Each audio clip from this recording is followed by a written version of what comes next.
Je souhaite la bienvenue à tous.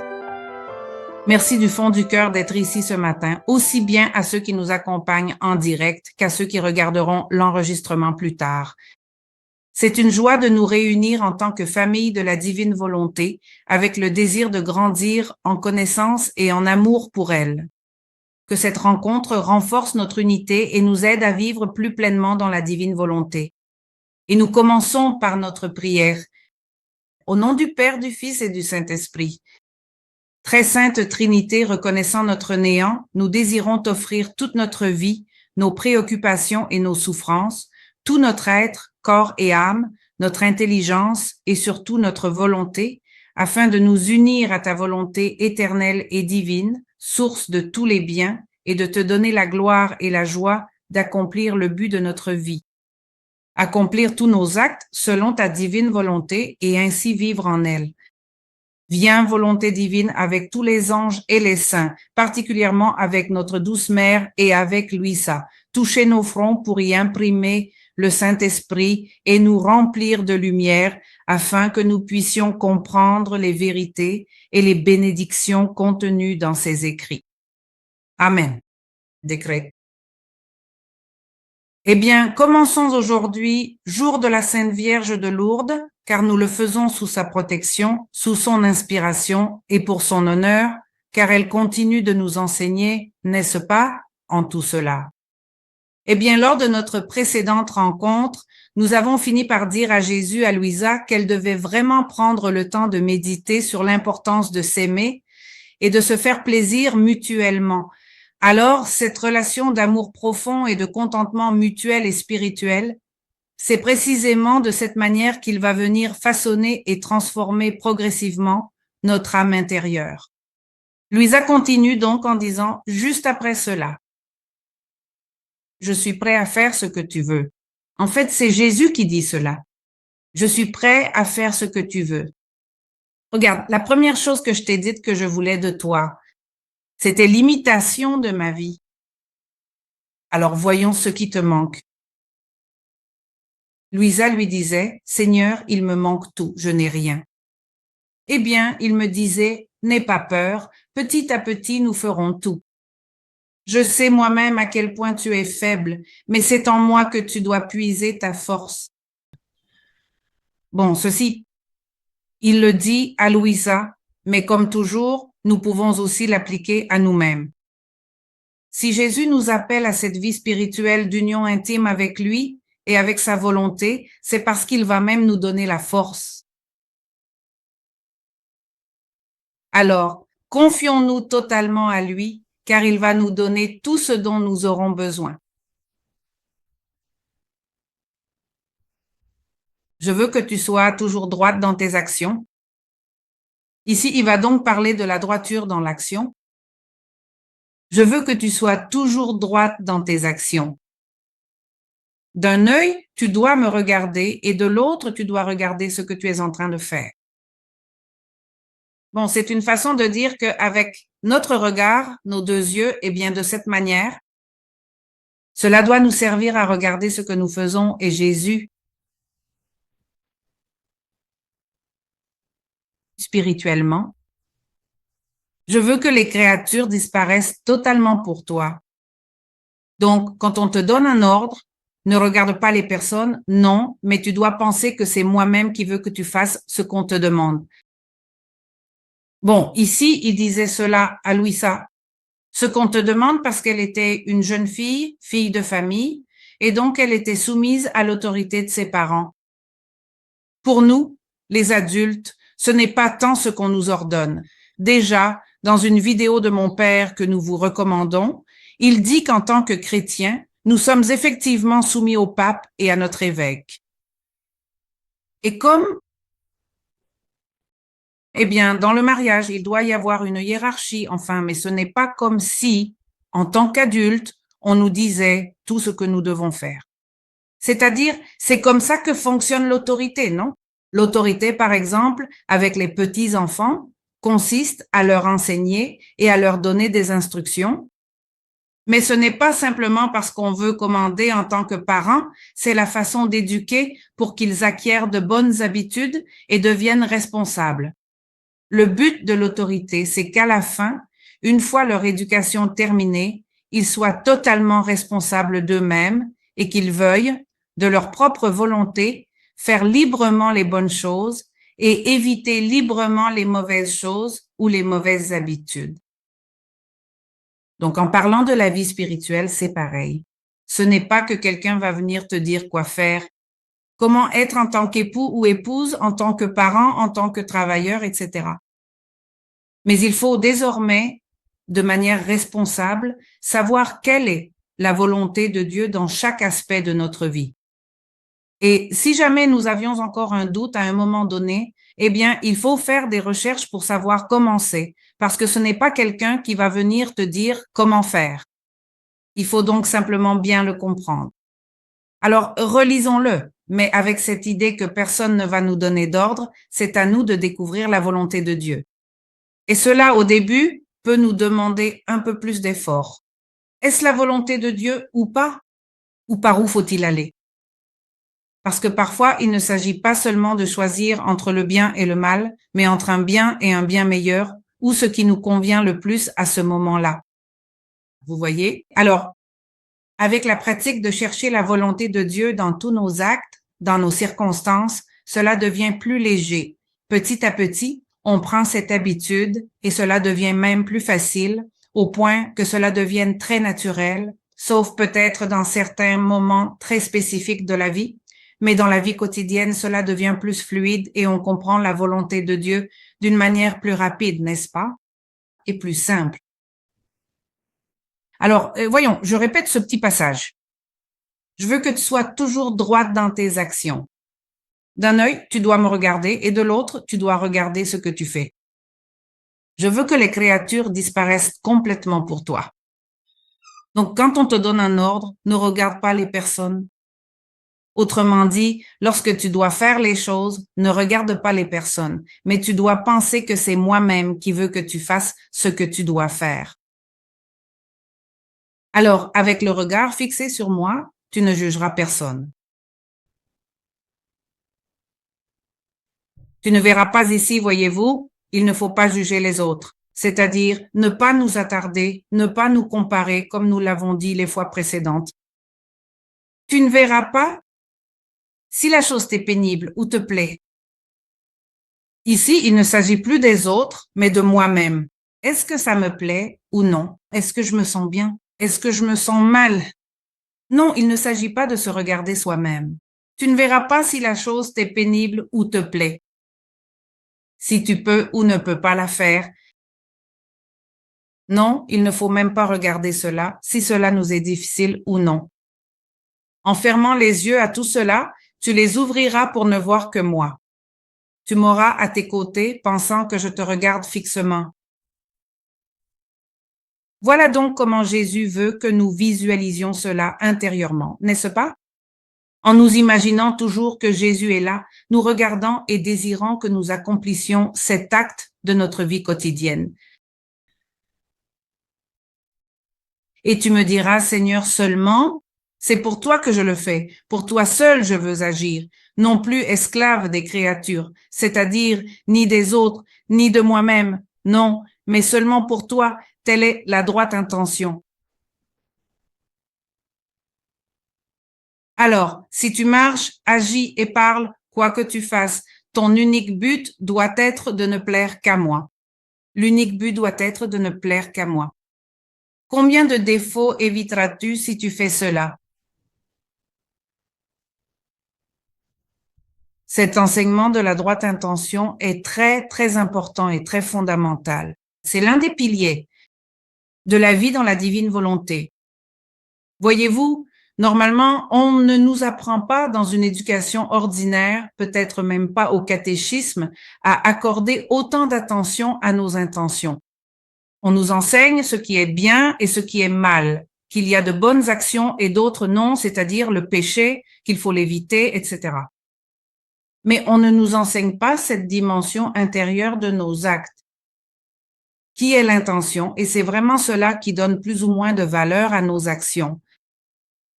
Et donc, nous ne sommes pas très habitués à prêter attention à cela, mais déjà, les fois précédentes, Jésus a dit, Eh bien, cette partie extérieure des actes, imitez-moi quand j'étais dans la petite maison de Nazareth, etc. Les vertus, c'est-à-dire la partie extérieure de nos actes, ce qui est bien, ce qui est mal, ce qui est meilleur, etc. Comment bien les accomplir extérieurement, disons. Mais maintenant, il en dit bien plus.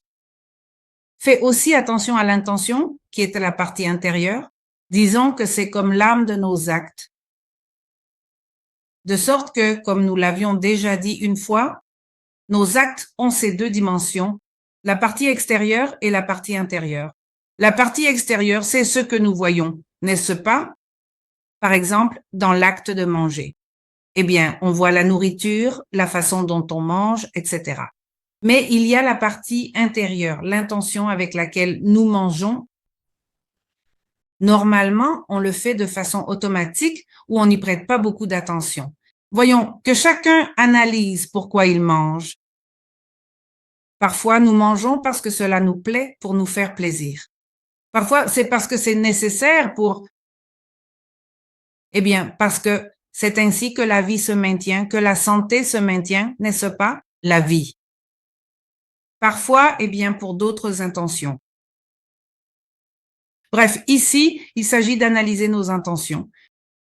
Alors ici, il dit que la seule et droite intention doit être de plaire à Jésus, de l'aimer.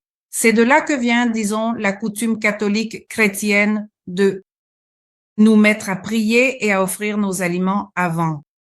Même si on ne nous le dit pas aussi clairement, mais bon, c'est un peu là, non? Mon Dieu, je te remercie pour la nourriture et je t'offre cet acte de manger d'une certaine manière, n'est-ce pas? Cela dépend de la prière que nous faisons. Mais ce n'est pas comme si nous y prêtions beaucoup d'attention.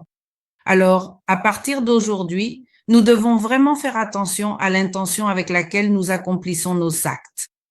Parce que, regardez bien, si nous analysons un peu plus, l'intention est tellement importante que même pour les bonnes actions, comme aller à la messe, communier, prier, tout dépend de l'intention avec laquelle nous les accomplissons.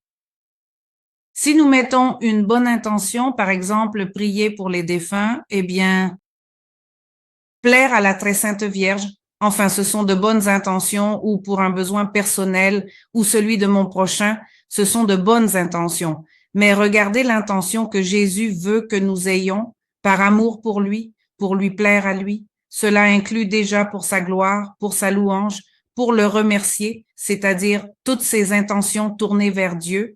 Et là aussi, nous retrouvons notre prochain, très bien. Mais il arrive parfois que nous ne mettons aucune intention. Voyons, analysez-vous. Il me semble que parfois nous allons à la messe comme en mode automatique. Cela pourrait être le cas. Et nous ne mettons pas d'intention. Et nous pouvons même être distraits lors d'un acte bon. Et cela diminue donc la valeur de l'acte parce qu'on n'y met pas une bonne intention. Alors voyez la différence. Il faut prêter plus d'attention à nos intentions. Maintenant, cela peut arriver. Que quelqu'un mette une mauvaise intention même dans les bonnes actions. Et alors, cet acte bon, apparemment à l'extérieur, se transforme en un acte mauvais à cause de l'intention. Voyons, si quelqu'un utilisait la Sainte Messe pour vouloir tromper ainsi, pour faire semblant d'être bon et tromper les autres, vous pensez que c'est un acte bon? Même si apparemment cela semble être un acte bon, dans son intérieur et devant Dieu, non, parce qu'il y a une mauvaise intention. Alors, voyez l'importance de l'intention qui peut transformer un acte bon en acte mauvais devant Dieu. Ainsi, un acte bon peut devenir encore bien meilleur. Maintenant, dans la divine volonté, il ne s'agit plus seulement d'avoir une bonne intention, droite, tournée vers Dieu, mais ici, une fois que l'on a appris la juste intention, on le fait déjà. À présent, ce qui plaît le plus à Dieu, c'est de le faire dans sa volonté, Jésus. Je mets la meilleure intention possible, qui est de le faire dans ta volonté, avec ton amour divin et comme toi tu le fais, et ainsi de suite. Alors, on commence déjà avec l'intention la plus droite et la meilleure que l'on puisse avoir, et ainsi on donne la plus grande valeur possible à cet acte bon. Maintenant, cela concerne les actes bons. Que se passe-t-il avec les actes indifférents? Ils se font. S'ils sont faits avec une bonne intention, ils deviennent bons. S'ils sont faits avec une mauvaise intention, ils deviennent mauvais. Et ils deviennent divins, disons, ils se divinisent, si nous avons l'intention de les faire dans la divine volonté. C'est-à-dire l'acte le plus simple et indifférent, comme respirer, marcher, travailler, etc. Voilà donc l'importance des intentions. Que se passe-t-il avec les actes mauvais en eux-mêmes? Avec une bonne intention, ils deviennent bons parce que c'est ce qu'on a dit, n'est-ce pas? Les gens disent comme ça, ah, ça m'échappe maintenant, mais c'est quelque chose comme, c'est-à-dire, ils justifient, comme si les moyens n'importaient pas, mais seulement l'intention ou quelque chose comme ça, non? Et ils justifient un acte mauvais par une bonne intention, selon eux, n'est-ce pas? C'est-à-dire, je vole pour donner quelque chose à un pauvre. Non, les actes mauvais ne changent pas de nature à cause d'une bonne intention. Ils restent mauvais. Par ignorance ou parce qu'ils le croient vraiment, ils peuvent avoir une circonstance atténuante dans la méchanceté ou devenir bien pire si c'est fait avec une très mauvaise intention. Oui, mais ils ne deviennent pas bons. Il faut que ce soit très clair, un péché. Cela ne deviendra jamais bon grâce à une bonne intention que quelqu'un pourrait y mettre. Non, non, non. Voyons voir, notre modèle est comme toujours Jésus ou la Vierge Marie. Ils ont agi de cette façon. Ils ont commis un acte répréhensible et l'ont justifié par une bonne intention. Évidemment que non, absolument pas. Voilà comment fonctionne tout ce système avec les lois. Voilà, c'est tout. Avec cela, je pense que c'est très clair pourquoi le sujet de la juste intention est si important. Je me souviens que dans plusieurs volumes, Jésus parle de l'intention, pas seulement dans les premiers, mais aussi dans les volumes plus avancés. Par exemple, dans le volume 7, il y en a un qui dit que la juste intention purifie l'action.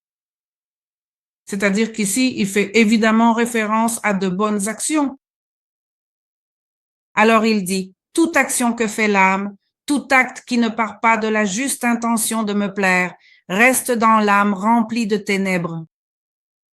En revanche, si elle est accomplie, même le plus petit acte, avec la juste et unique intention de me plaire, il sort de l'âme remplie de lumière. Même s'il s'agit d'actes bons et saints. Seuls ceux qui ont la juste intention sortent de l'âme remplie de lumière, car l'intention purifie l'action. Alors il faut s'habituer à porter beaucoup d'attention à l'intention de nos actes. Voyons, visualisons-le ainsi. Jésus nous regarde et il voit non seulement l'acte extérieur, mais surtout le cœur.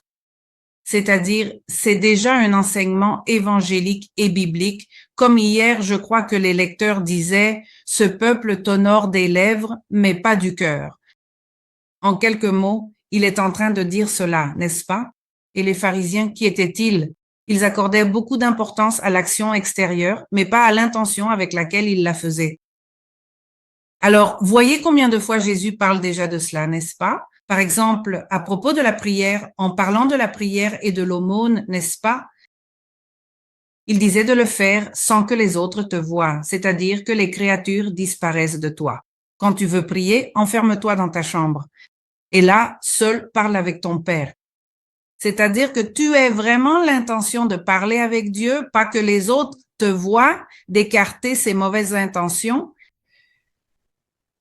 de ne pas corrompre une bonne action avec de mauvaises intentions ou avec d'autres intentions. Enfin, ce que nous devons avoir bien clair, c'est cela, porter une grande attention à nos intentions. Et c'est un bon exercice pour commencer à prêter plus d'attention à nos actes. Vous voyez combien de fois Jésus dit à Louisa, sois attentive. Donc, c'est cela, ne pas trop nous distraire avec d'autres choses, ou du moins prendre un moment de réflexion. Pourquoi vais-je faire cet acte? Quelle est mon intention en accomplissant cet acte? C'est-à-dire l'acte ordinaire que tu fais automatiquement, commence à y mettre de bien meilleures intentions, c'est-à-dire la juste intention.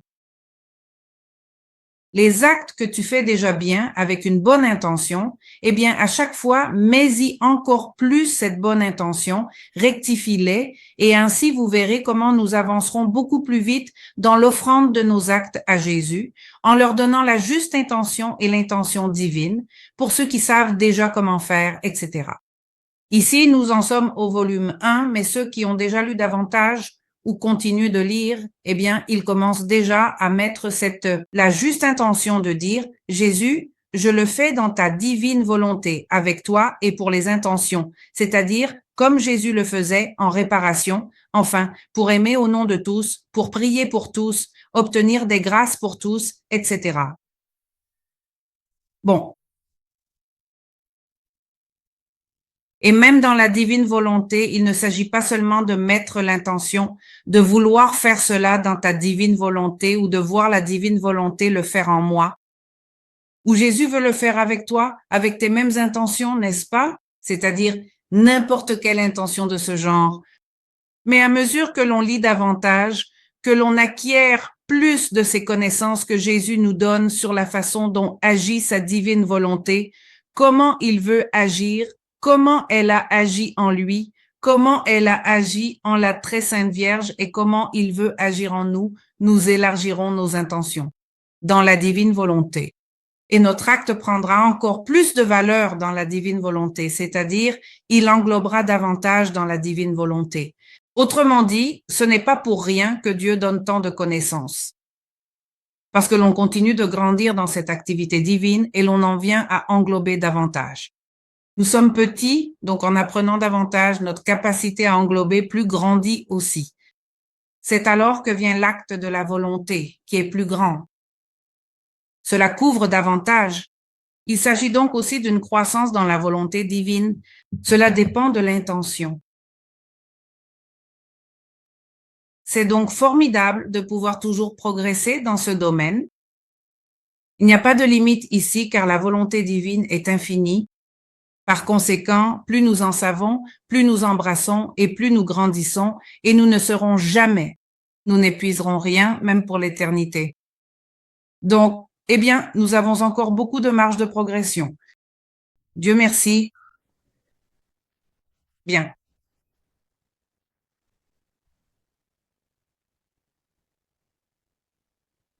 Continue. Parfois, il me disait, je veux aussi que tu gardes les yeux fixés sur moi si l'on te mortifie, t'insulte ou te contredit, non seulement pour les actes que nous savons déjà devoir accomplir, mais aussi lorsque des difficultés et des contradictions surgissent. Tu regardes doit rester fixé sur moi, en pensant qu'avec ma propre bouche, je te dis, ma fille, c'est précisément moi qui veux que tu souffres cela, pas les créatures. Détourne ton regard d'elle. Toi et moi, toujours seuls.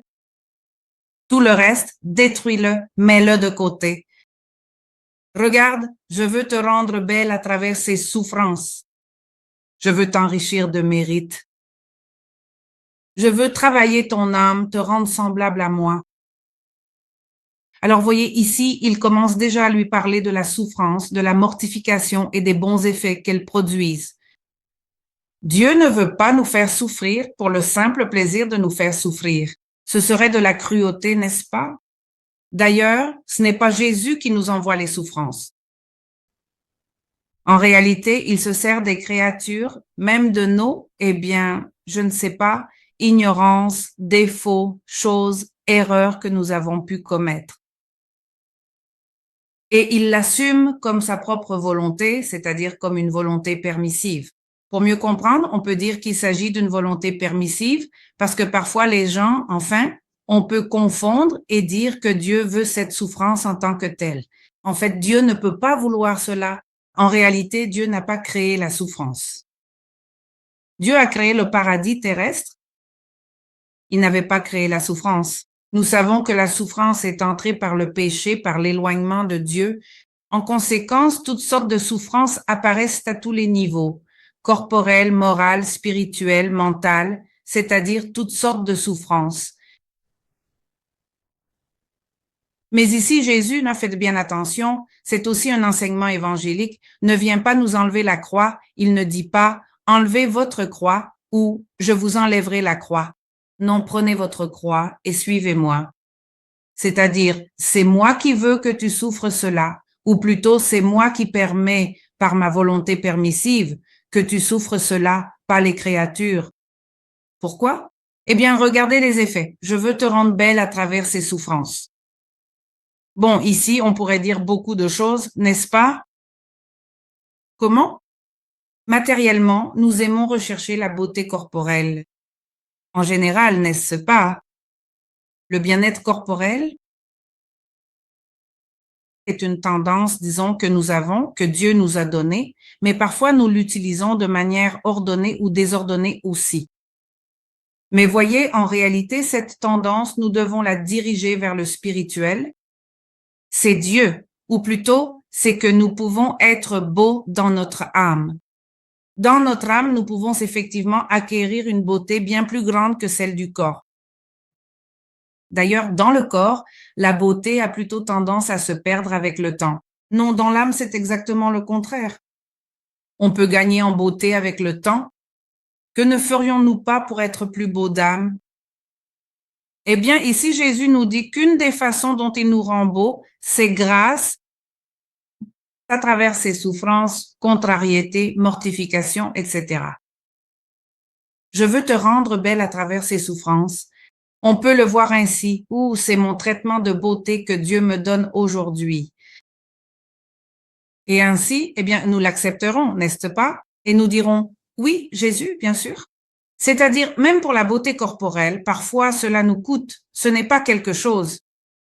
Ce n'est pas toujours très agréable. Parfois tu as mal quelque part. Parfois cela te demande du temps, d'y consacrer du temps, n'est-ce pas? Donc cela a un coût, disons. Alors, la beauté de l'âme aussi a un coût. Il suffit donc de le prendre ainsi.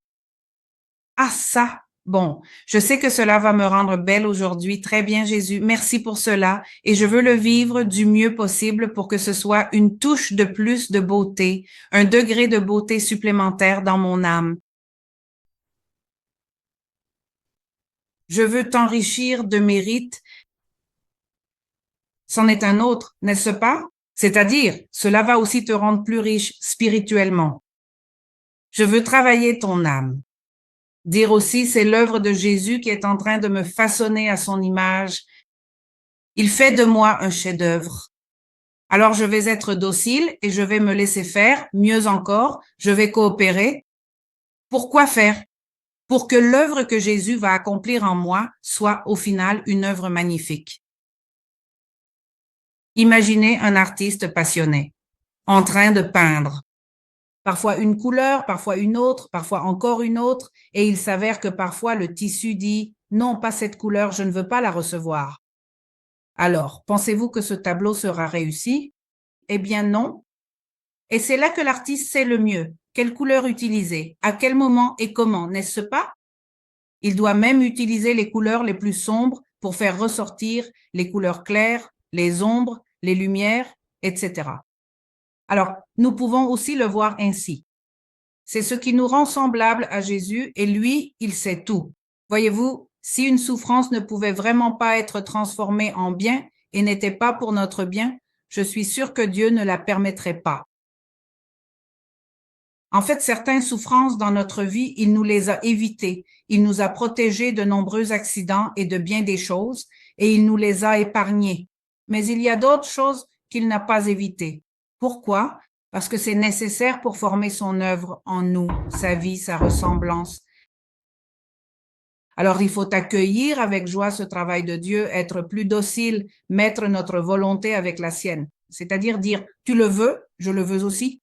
Et ainsi être docile, coopératif. Maintenant, il continue en expliquant comment faire. Grâce à ce geste généreux, tu pourras m'offrir un magnifique cadeau et tu me témoigneras ta gratitude de manière très affectueuse. Ici, il lui dit déjà comment, avec cela, c'est-à-dire avec cette mortification, avec ce qui apparemment est un peu désagréable. Imaginons que nous l'emballons comme un cadeau et que nous saluons Jésus Nous l'emballons dans cette bonne intention. C'est cela qui va le rendre plus beau, plus joli, et nous l'offrons à Jésus. Tu voudras bien me remercier très affectueusement de nous avoir donné l'occasion de recevoir l'ensemble de tous ces biens précieux. Et tu devras également te montrer profondément reconnaissante envers les personnes qui te donnent l'occasion de souffrir. C'est donc une démarche qui est totalement évangélique, n'est-ce pas? Aime tes ennemis, fais du bien à tes ennemis, si tant est que nous pensons qu'ils sont nos ennemis. Parfois, ce sont des personnes qui sont à nos côtés, qui nous aiment, et bien pardon, à cause de leurs défauts humains, de leurs limites, eh bien, parfois, ils nous contrarient, n'est-ce pas? Alors, eh bien, il dit, comment devons-nous réagir avec eux? D'une manière plus parfaite, désormais. C'est-à-dire, avant, peut-être qu'on se contentait de les oublier et c'est tout. Non, écoute, tu seras reconnaissante envers ces personnes qui te donnent l'occasion de souffrir, en les récompensant par un bienfait, au moins par la prière, comme l'a fait Jésus, exactement comme l'a fait Jésus. Nous lisons dans les heures de la Passion que Jésus accordait un bienfait à ses bourreaux. Il leur donnait parfois une lumière, parfois un regard bienveillant. Bref, certains ont accepté la conversion grâce à ce bienfait, comme le soldat romain. Et les autres, eh bien, c'est leur affaire, mais Jésus voulait faire du bien à tous, même à ceux qui lui ont fait du mal. En agissant ainsi, tu marcheras droit devant moi, droit. C'est-à-dire que c'est pour cela qu'on parle d'intention droite, parce que c'est droit vers Dieu, toi et Dieu droit. Toutes les autres intentions deviennent alors tordues, disons détournées vers les autres, vers moi, ce n'est plus droit vers le ciel, vers Dieu. Ou pire, tordu, déformé, n'est-ce pas? Je fais quelque chose de bien, mais pour un bénéfice, c'est-à-dire pour quelque chose de mauvais, non? Autrement dit, c'est quelque chose de totalement tordu. Non, il faut enlever, purifier nos intentions. Voyez comment se fait la purification. Encore une fois, ici, c'est la purification intérieure que Jésus et nous allons continuer à faire dans tous nos actes, même dans les souffrances. Voyez, dans les mortifications, il faut faire très attention parce que c'est là que notre nature humaine, nos mauvaises inclinations, nos mauvaises habitudes, nos tendances désordonnées, c'est là qu'elles surgissent en premier, avant même notre acte de volonté. On commence déjà à s'énerver, à répondre mal, à penser du mal de l'autre. Bref, c'est comme si notre nature humaine mal orientée prenait déjà le dessus, n'est-ce pas? C'est là que vient ce changement, cette lutte où nous allons dire non, attends, non. Qu'est-ce que Jésus m'a dit? Ah, ça y est, je l'ai visualisé. Jésus est là. Je dois avoir la bonne intention. Et nous commençons à travailler à ce moment précis. Vous voyez? Donc, c'est là qu'est la tension. Même si au début, c'est notre nature humaine qui prend le dessus, ce n'est pas grave. Si ensuite, dans le calme, nous nous en rendons compte, c'est là que nous devons travailler et petit à petit, nous avancerons jusqu'au point, regardez bien, jusqu'au point, dit Saint Jean de la Croix, où nous n'aurons même plus ces premiers mauvais mouvements, où d'abord c'est la colère, l'énervement. Non, nous devons apprendre à les maîtriser avec l'aide de Dieu, jusqu'à ce que le premier mouvement soit « Oh mon Dieu, je te l'offre ». Et c'est tout. Et non, ce n'est pas de la colère. Vous voyez? Mais cela, c'est avec la grâce de Dieu et avec notre effort pour répondre et persévérer, vous verrez qu'on finit par gagner ce terrain jusqu'à parvenir à tout maîtriser en nous-mêmes, à nous maîtriser nous-mêmes. Pour certains, ce sera facile, pour d'autres, cela nous coûtera plus cher sur un point précis, enfin. Mais il faut travailler et, avec l'aide de Dieu, tout est possible. Avec le temps, on finira même par en rire, on se dira « Ah, ça me coûtait tant d'efforts, mais maintenant je vois que non, ce n'est pas tant que ça, et maintenant c'est facile pour moi. » Alors il suffit d'avancer, il faut le faire, le pratiquer.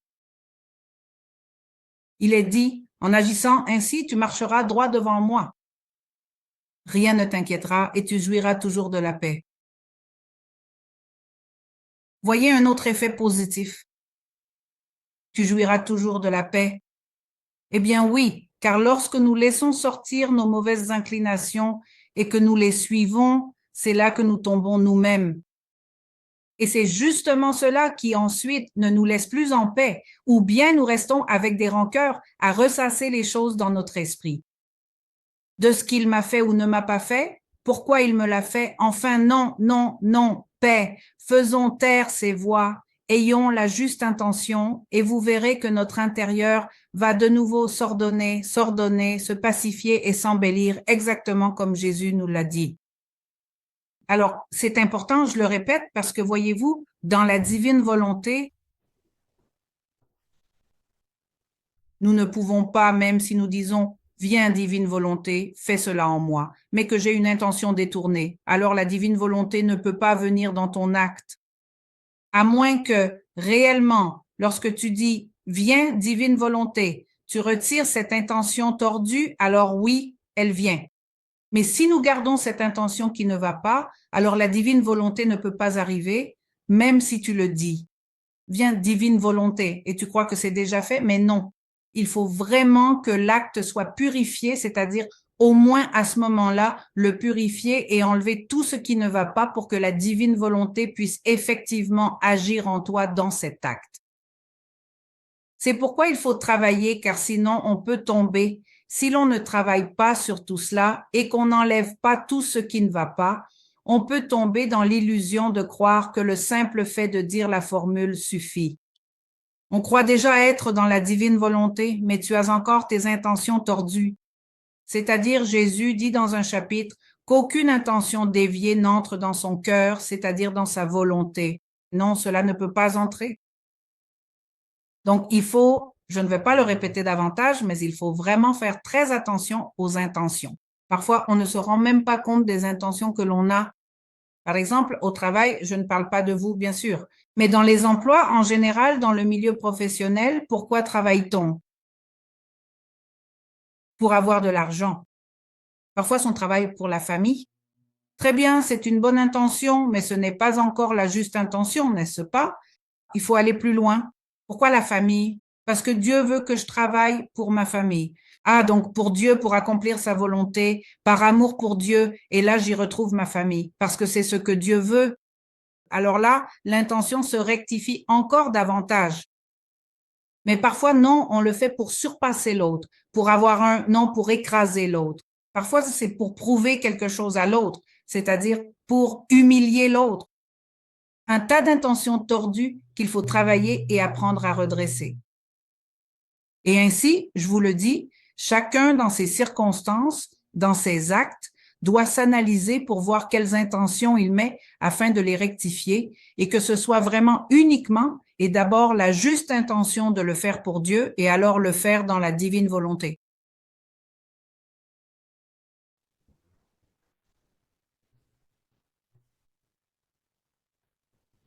Bon, Louisa continue ici. Après un certain temps où j'ai essayé de m'exercer à ces choses, parfois en y arrivant et parfois en échouant, c'est-à-dire que parfois je n'y parvenais pas bien, elle dit, même si je vois clairement qu'il me manque encore cet esprit de droiture et que je reste chaque fois plus confuse en pensant à tant d'ingratitude de ma part, Jésus a continué à me parler et m'a fait comprendre la nécessité de l'esprit de mortification. Alors ici, elle va aussi parler de l'esprit de mortification. Je me souviens que dans toutes ces choses qu'il me disait, il ajoutait toujours que tout devait être fait par amour pour lui.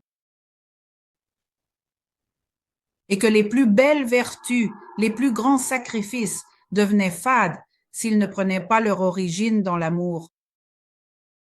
Encore une fois, la juste intention, mais cette fois en mettant l'accent sur l'amour, sur la charité. La charité, me disait-il, est la vertu qui donne vie et éclat à toutes les autres vertus. Ainsi même les vertus, les bonnes choses, comme nous le disions, les bonnes actions, les vertus, il faut y mettre cette juste intention de les accomplir. Par amour pour Dieu, afin qu'elles soient agréables à Dieu. La charité, me disait-il, est la vertu qui donne vie et éclat à toutes les autres vertus, de sorte que sans elle, toutes sont mortes. Mes yeux ne trouvent aucun attrait, même dans les bonnes actions, voyez-vous, et elles n'ont aucune emprise sur mon cœur. En réalité, c'est-à-dire, comme nous le disions, l'amour est la seule chose qui les enflamme, qui les illumine, qui leur donne de la valeur aux yeux de Dieu, qui les rend attrayants pour Dieu. Et cela n'a aucune emprise sur mon cœur s'il n'y a pas la charité en toutes choses, même dans les vertus. C'est pourquoi tu dois être attentive et faire en sorte que toutes tes œuvres, même les plus petites, soient imprégnées de charité, c'est-à-dire en moi, avec moi et par moi. Waouh, c'est exactement la définition de la charité. En moi, avec moi et par moi. Autrement dit, c'est l'amour de Dieu. Tout faire en Jésus avec lui et pour lui. Incroyable.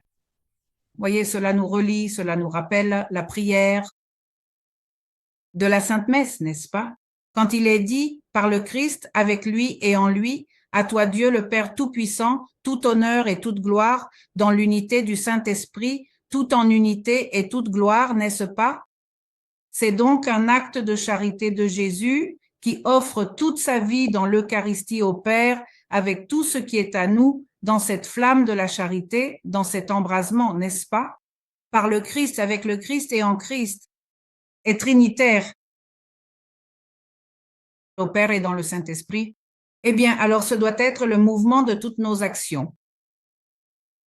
Dès le matin, nous le savons déjà, nous pouvons formuler cette intention et la mettre à jour tout au long de la journée dans nos différentes activités, au fur et à mesure que nous y pensons. Mais si nous faisons un effort, avec un petit effort, nous nous souviendrons de plus d'événements de cette journée. Bien. Si l'on regarde bien. Alors cela nous fait donc un total de presque 44 minutes.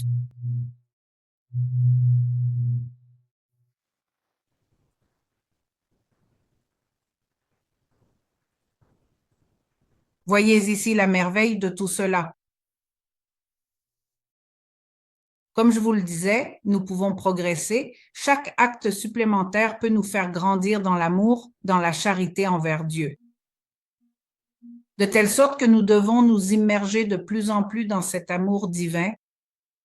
Voyez-vous, en réalité, c'est aussi l'un des aspects de la croissance spirituelle, grandir dans l'amour de Dieu. Mais voyez-vous, l'autre jour, je lisais un livre de théologie dans lequel on donnait un très bon exemple.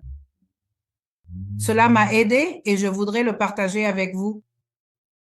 Bien souvent, nous ne grandissons pas dans l'amour de Dieu en multipliant les actes, disons, avec la même intensité d'amour.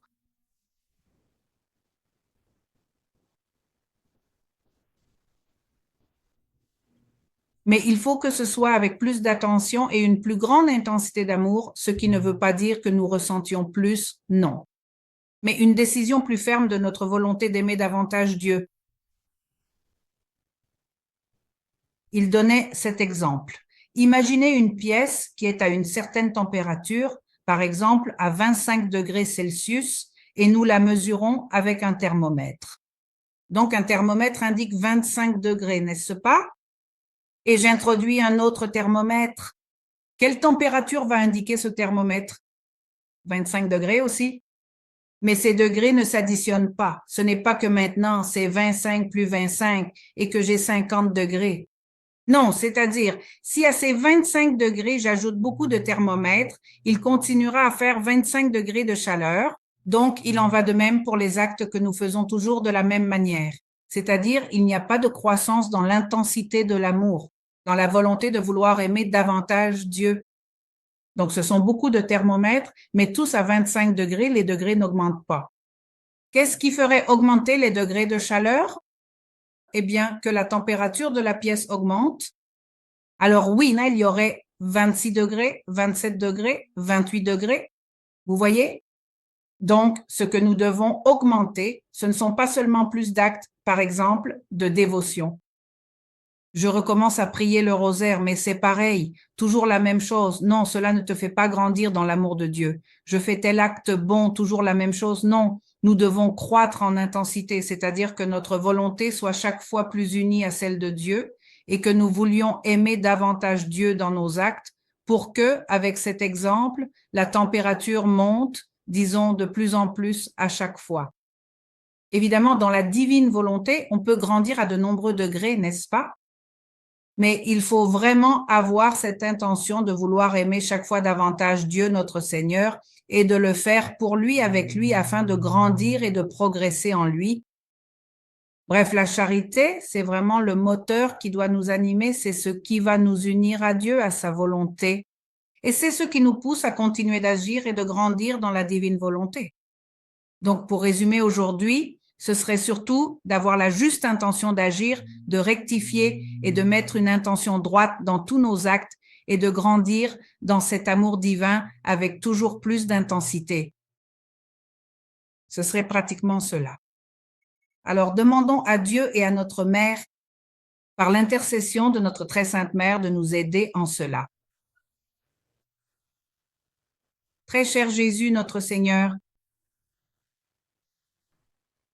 aujourd'hui, Seigneur, toi qui nous as si patiemment enseigné ces vérités fondamentales et précieuses pour la croissance de notre vie spirituelle dans la divine volonté, nous voulons sincèrement prendre la ferme résolution d'y prêter désormais beaucoup plus d'attention et de soin, afin de mieux honorer ton enseignement sacré dans chaque instant de notre existence. À l'intention avec laquelle nous accomplissons tous nos actes, et nous voulons, à partir d'aujourd'hui, avoir cette intention droite de tout faire par amour pour toi et dans ta divine volonté. Jésus, nous te demandons de nous éclairer afin que d'autres intentions, qui ne sont pas la seule intention droite de vivre, ne s'immiscent pas en nous, d'agir et de vivre dans ta divine volonté et de tout faire par amour pour toi, avec toi, en toi, pour le Père et dans l'Esprit Saint. Très Sainte Vierge, vous qui avez vécu toute votre vie ainsi, sans jamais avoir commis de mauvaises actions ni eu de mauvaises intentions, nous voulons nous placer sous votre guidance afin que vous nous aidiez à faire de même chaque jour et dans chacun de nos actes.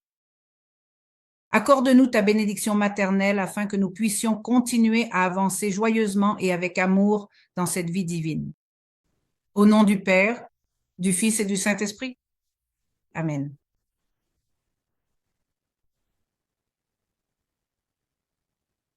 Alejandra, nous avons une question et je ne sais pas si vous souhaitez y répondre maintenant ou lors de la prochaine émission.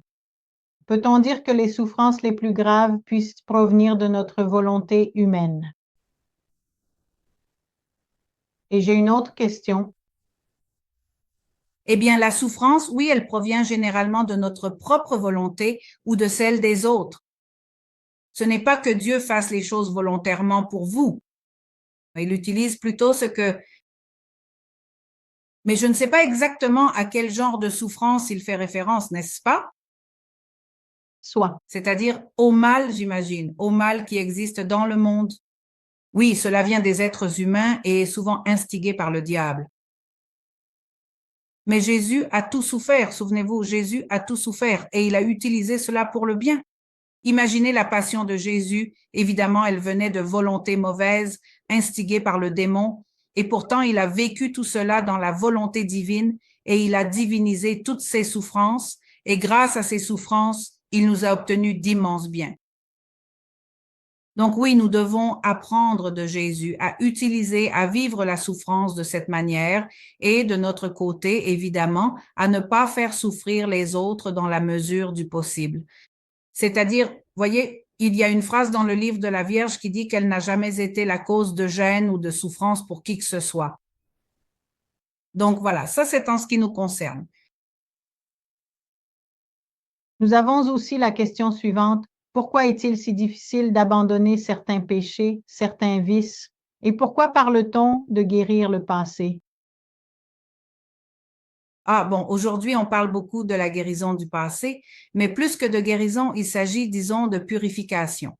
La guérison concerne les blessures que nous pouvons avoir, oui, des blessures intérieures qui nous font souffrir, mais bon, Jésus guérit aussi tout cela et cette vie vécue avec Jésus va guérir toutes tes blessures. Pas tant le passé, mais plutôt les blessures que tu portes dans ton âme, les souffrances intérieures que tu as.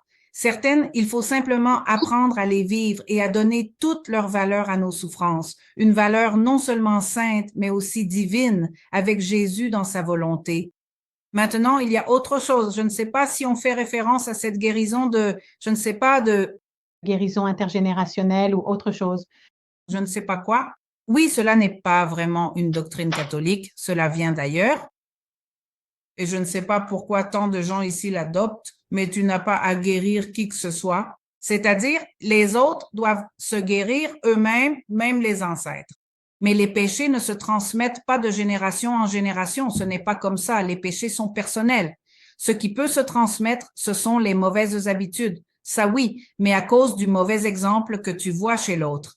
Mais en soi, les péchés ne s'héritent pas en tant que tels, donc tu n'as rien à guérir de tout cela. Dieu t'a donné ta volonté, le seul qui s'hérite, c'est le péché originel, ça oui, c'est le seul, parce qu'Adam était la tête de toute l'humanité, et cela nous a tous affectés.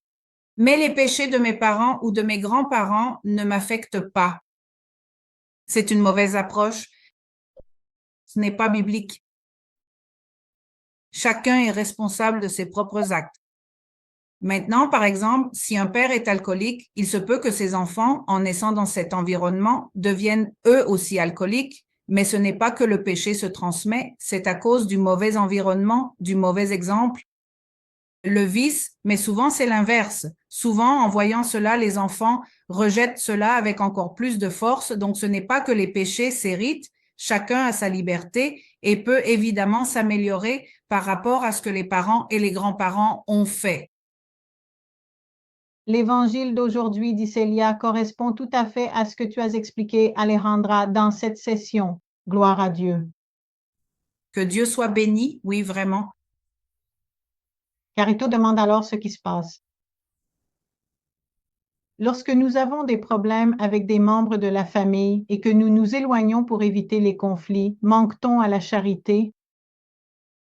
Non, eh bien, chacun sait s'il y a des problèmes continus, on ne peut pas changer l'autre, n'est-ce pas?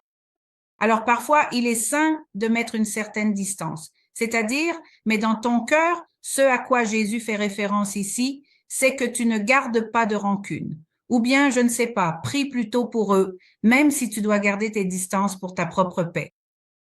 Et si, c'est-à-dire, un jour l'occasion se présente, je ne sais pas, de guérir cette relation, c'est-à-dire de se réconcilier, eh bien, c'est très bien, non? Le faire évidemment avec l'esprit chrétien.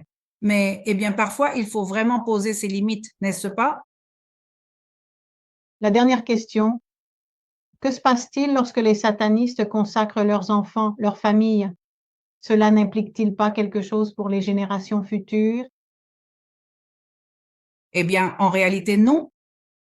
C'est ce que les gens le croient et justement, c'est comme une oppression mentale de croire que c'est le cas. Par exemple, maintenant, on dit aussi non, un tel a consacré tel pays aux démons.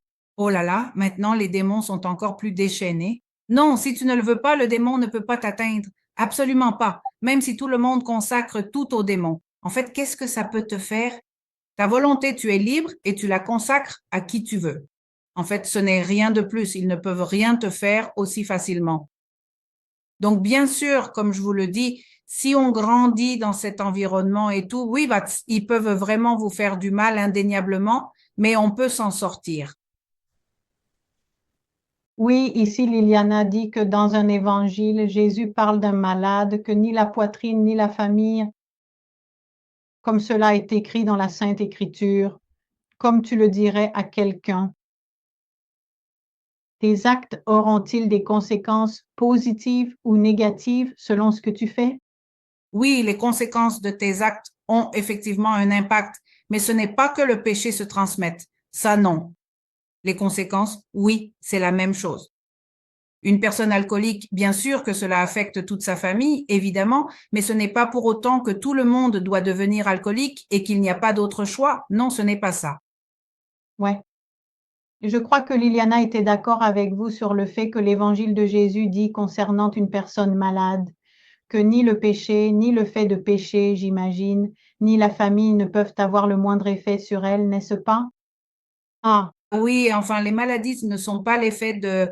enfin, non, non, ce n'est pas comme ça. Enfin, parfois, ils l'utilisent comme une punition. N'oubliez pas que dans l'Évangile, ils lui ont aussi dit une fois, et alors? Est-ce parce que ses parents ont péché? Non.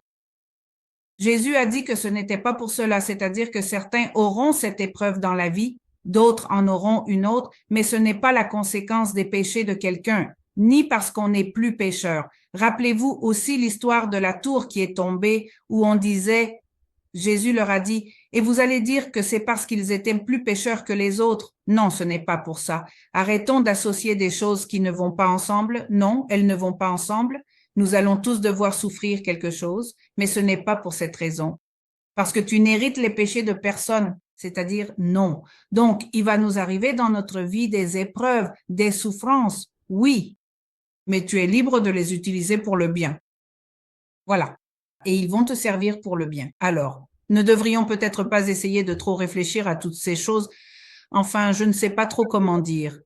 D'éviter de vouloir tout lier ensemble de cette façon. Merci vraiment beaucoup pour tout cela. Bonjour à toutes et à tous.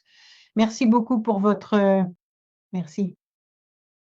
présence ici aujourd'hui et je crois que nous avons déjà répondu. S'il y a autre chose, Alejandra y répondra après, n'est-ce pas, Alejandra? Tu as quelque chose? Mais ce que vous avez mentionné à propos des chaînes ancestrales, non, ce n'est pas le cas selon les exorcistes. Certains, mais les exorcistes catholiques ne disent pas cela. Je peux ensuite vous envoyer un article d'un exorciste qui en parle pour clarifier cela si vous avez encore des doutes. D'accord. Très bien, merci Alejandra. Très bien. Merci à tous.